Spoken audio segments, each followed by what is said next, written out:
Hi friends, എല്ലാവരും സുഖമായിട്ടിരിക്കണമെന്ന് വിശ്വസിക്കുന്നു. ഞാനിവിടെ റെസിപ്പി ഉണ്ടാക്കാൻ പോകുന്നത് പച്ചരി കൊണ്ട് റെസിപ്പിയാണ് ഉണ്ടാക്കാൻ പോകുന്നത്. നന്നായി കുതിർന്നിട്ടുണ്ട്, വൃത്തിയായി കഴുകി വെച്ചതാണ്. ഇതൊന്ന് ജാറിലിട്ട് കൊടുക്കാം.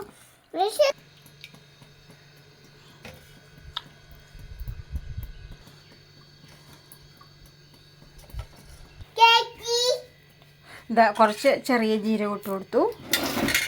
ഇതാ 3-4 ചെറിയ ഉള്ളി ഇട്ട് കൊടുത്തു.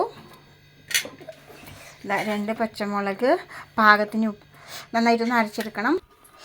ഇപ്പോൾ ഇങ്ങനെ അരിഞ്ഞ് കിട്ടിയിട്ടുണ്ട്. ഇത് ലേശം ഞാൻ ബേക്കിംഗ് സോഡ ഇടുന്നുണ്ട്.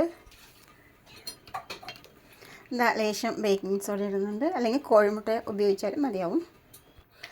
അതേ പാത്രത്തിൽ തന്നെ ഞാൻ ഒഴിച്ചു കൊടുക്കുന്നുണ്ട്. മഞ്ഞക്കളർ ഇഷ്ടമാണെങ്കിൽ ലേശം മഞ്ഞൾപ്പൊടി ഇടാം. ഒരു ചീനച്ചട്ടി അടുപ്പത്ത് വെച്ചു. 2 ടേബിൾ സ്പൂൺ ഓയിൽ.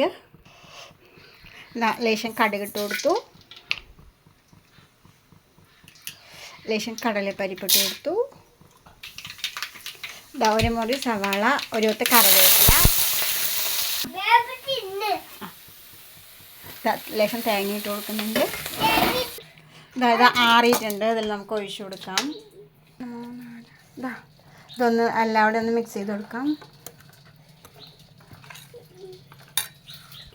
ഒരു ഇഡ്ഡലി ചട്ടി അടുപ്പത്ത് വെച്ചു.